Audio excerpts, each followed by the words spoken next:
Tonight, we descend. The static hum never stopped. It threaded through everything, through the flickering sky, the melting towers, the pixel dust that clung to Gloria's skin like ash. She no longer remembered the feel of her real body, only the phantom weight of it somewhere outside this place, suspended in darkness. Every breath she took sounded digitized, like an echo looping through a broken speaker. She had been crawling through cyberspace for weeks, at least that's what her mind told her. Time didn't move right here. Hours folded in on themselves. The sky flickered between dusk and static daylight, and the digital air stank of burning circuits. She'd broken into a space she wasn't meant to see, a forgotten node buried deep under layers of obsolete code. It was supposed to be a game, just another deep dive Liar experiment, but something had gone wrong. When she'd tried to log out, the option wasn't there. Now, the world around her groaned like an enormous machine dying in slow motion. Streets shifted when she looked away. Neon signs glitched between languages that didn't exist. Human silhouettes appeared in windows, motionless, watching her with faces smeared into nothing. She moved carefully, boots clicking against glass-like pavement that reflected her distorted reflection, a digital ghost, hair tangled and face pale under the artificial sky. The air rippled around her, like heat haze, but colder. Sometimes she thought she could hear whispers traveling through the code itself, half-words carried by static. Help, error, burn. Each night, or what she guessed was night, the world recompiled itself. Buildings rearranged, corridors stretched into infinity, and doorways looped her back to where she began. It was as if cyberspace itself didn't want her to leave. The first thing she lost was her name. Then her memories began to fragment, pixelating at the edges. Faces of people she might have known surfaced and disappeared before she could grab hold of them. There was one image, though, that kept bleeding through: the smell of smoke, the sound of screaming, and a row of windows glowing orange before collapsing into black. She didn't know what it meant yet. Maybe the system was showing her corrupted data. Maybe it was her mind fracturing. Either way, the images haunted her like virus. In the distance, something stirred. It started as a vibration through the digital ground, subtle at first, then growing into a deep, mechanical rhythm. Gloria turned, scanning the horizon. The city's geometry wavered, buildings bending like heat mirages. Then she saw it. A figure moving between the skyscrapers. Its body flickered in and out like a corrupted avatar. Limbs jittered out of sync with reality, and where its face should have been, there was only a flat screen showing looping footage of static mouths screaming silently. It didn't move fast. It didn't have to. Every time she blinked, it was closer. She ran. Her steps echoed down an endless street of glitching neon and flickering advertisements.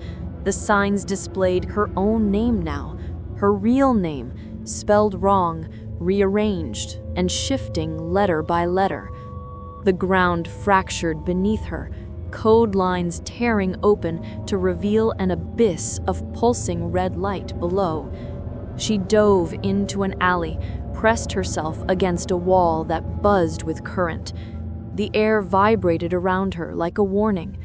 The creature passed by the alley's mouth, each movement accompanied by a burst of static, like a radio tuning through dead channels. Its head turned slightly, and she saw her reflection inside its screen face, distorted, reaching out. Then it was gone. She stayed there for what felt like hours, until the static hum quieted again. When she finally emerged, the street was different. The buildings had changed. Now they were warped, stretching upward like the ribs of some colossal machine. The sky had dimmed into a deep digital twilight, and far above, fragments of data drifted like ashes from a burned memory. Something inside her whispered that this place wasn't random. It was designed, constructed from pieces of her mind. But she couldn't let herself believe that. If she did, she'd have to admit that the monsters here were born from something real. She kept walking. Somewhere out there, she told herself, there had to be a way out. There had to be a way back to the world she'd left behind. But as she reached the city's edge, she saw the horizon curve upward into itself, an infinite loop of black glass and glowing data veins. And in the reflection of that impossible sky, she saw dozens of figures watching her. Not all of them human.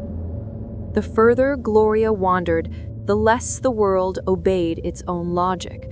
Streets looped into staircases, staircases bled into hallways that stretched into horizons.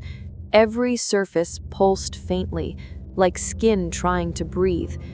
The air thickened until it felt like she was moving through static, and sometimes, when she stopped, she could feel the digital ground beneath her chest rise and fall, as if the system itself were alive. That's when she saw the second creature.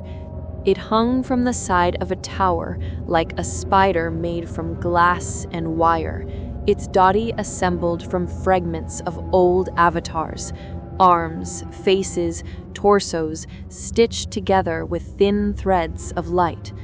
Its head was upside down, and from its mouth poured a constant stream of numbers, cascading down like blood. When it opened its eyes, dozens of smaller eyes blinked open across its limbs. All of them were her eyes. She couldn't move. The thing tilted its head, and the numbers spilling from its mouth formed words before dissolving. "You shouldn't have come here." Then it dropped. Gloria fled through a corridor that formed mid-air, floors and walls generating one frame at a time in front of her, collapsing behind her like a self-destructing memory. The air screamed with distortion. Every time she looked back, the creature was closer, its glass limbs clicking against invisible ground. She ran until the world shifted again, and she was somewhere else. A long hallway stretched ahead, endless doors on both sides, each marked with a name she didn't recognize. The walls were papered with looping video feeds, classrooms, hallways, a gym, each bathed in firelight. She slowed, stomach tightening. The screens weren't random, they were memories. Her memories. Flames rolled down lockers and ceiling tiles melted like wax.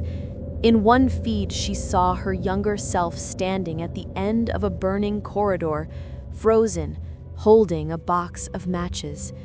She looked away, but the image stayed burned into her vision.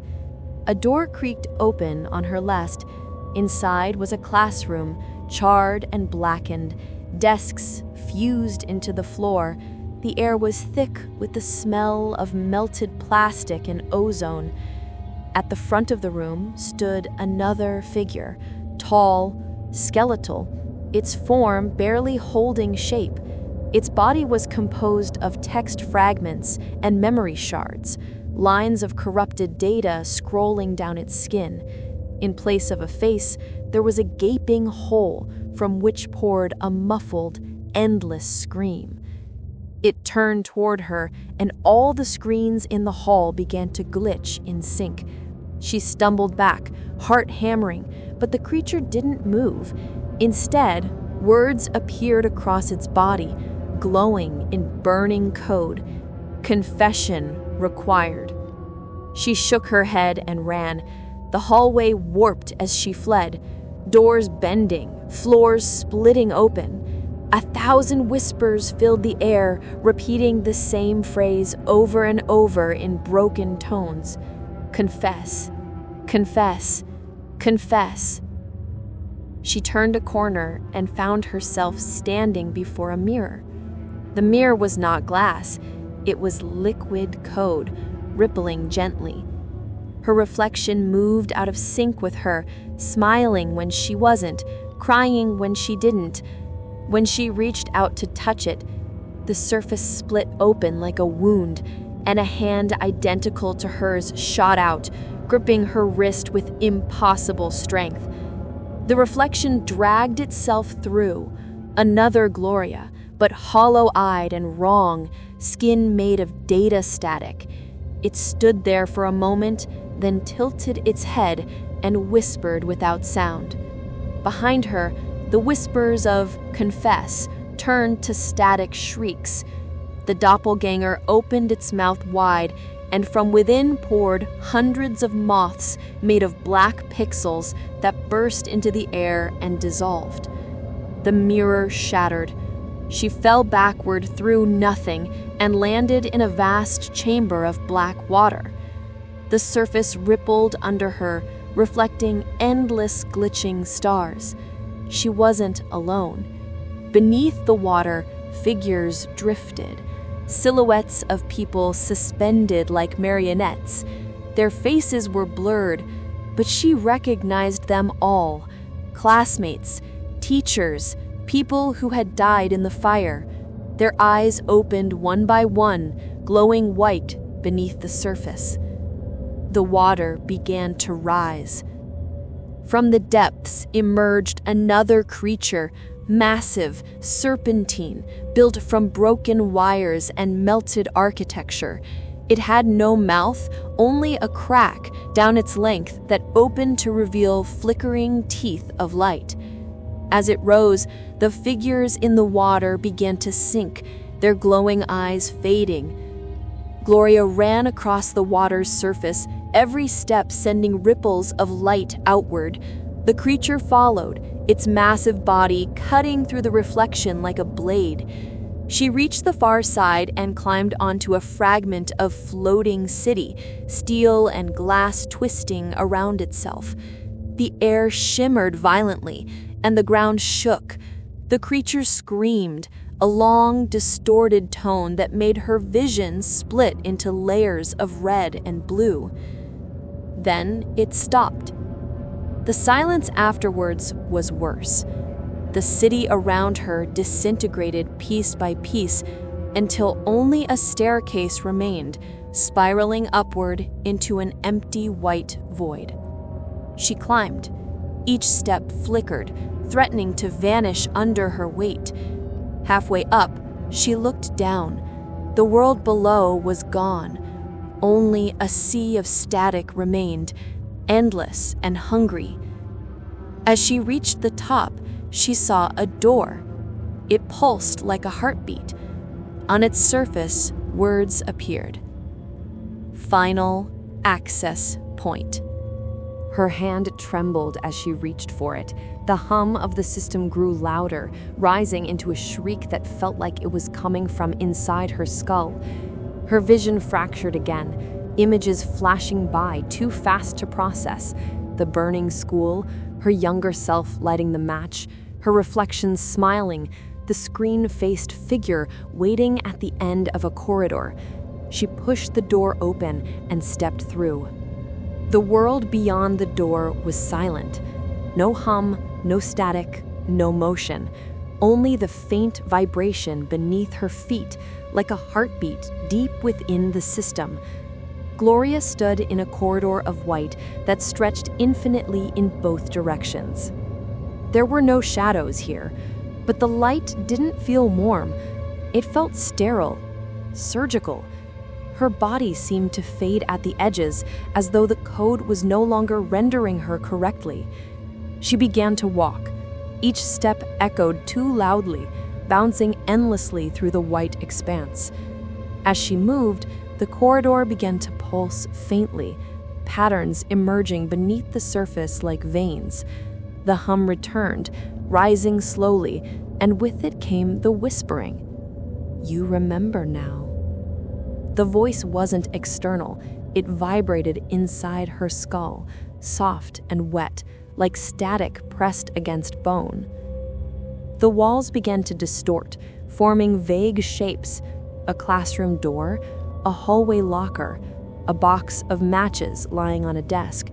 She reached out, and her hand passed through them as if through fog. Her own memories were rebuilding around her, stitching together the truth she'd buried. A distant scream echoed, muffled by data. The hum deepened. Something was waiting at the end of the corridor. She followed the sound until she emerged into a vast chamber, the architecture clean and symmetrical, unlike the corrupted chaos she'd fled before. In the center stood a single figure, a girl of about 15, wearing a school uniform, her face pale and wet with tears.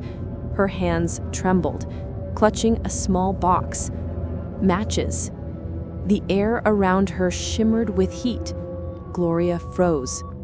The girl was her. The younger version looked up, eyes wide, and the world around them began to burn. Flames erupted from the floor, but instead of orange light, the fire was white, cold, sterile, like the system was burning her memories clean. The girl dropped the box and covered her ears. The sound of screams filled the chamber, voices overlapping, distorted into an impossible chorus. Every sound was wrong, every scream too long. Gloria staggered back as the flames crawled toward her, dissolving the floor beneath her feet. Through the smoke, she saw faces forming in the walls, those she'd seen in the black water, the ones she'd left to die. They stared at her, mouths open, but no sound came out. Just silence.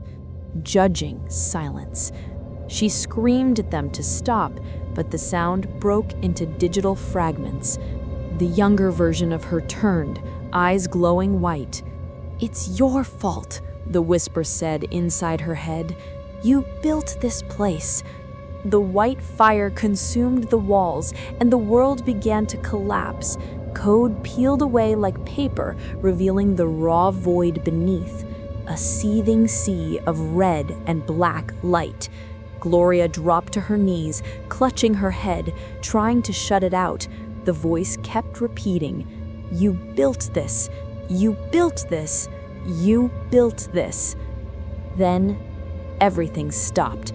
The fire vanished. The chamber went still. She was alone again. In the center of the empty floor lay the headset, the same one she'd put on weeks ago when she entered the system. Its lenses reflected her distorted face, fractured across the glass. She reached for it, hesitated, then pressed the power button. A sound like wind rushing through cables filled the air. Her vision fractured, the world stretched, then inverted. For a brief moment she felt weightless, like falling upward through herself. Then, darkness. When she opened her eyes, she was lying in her room. Real air, real light filtering through the blinds. Her body heavy again, heartbeat slow and steady. The VR pod beside her hissed quietly as it powered down. She sat up, dizzy, disoriented. Her hands were trembling. She touched the floor. It was warm, solid. She was out. For a long time she just sat there, listening to the hum of the machine fade into silence. Then she stood and walked to the window. Outside, the city stretched in familiar shapes, sunlight glinting off glass towers. People moved below, tiny and real. Everything looked normal, but as she stared longer, the edges began to shimmer, like a heat mirage. For a split second, the sky flickered, replaced by the same endless white corridor. The reflection in the glass didn't move when she did. It smiled. Her breath caught. Behind the reflection, the skyline twisted into impossible geometry. The hum returned, faint but growing. Then, on the glass, words began to form, glowing faintly in digital light. Final access point, re-entry detected. Gloria's eyes widened. She stepped back from the window, heart hammering. The room began to pulse, lights dimming and flickering. The walls shimmered like liquid code. Somewhere deep in the machine, she heard the static laugh, the same one that had haunted her inside the system. The reflection tilted its head, and this time, it moved first.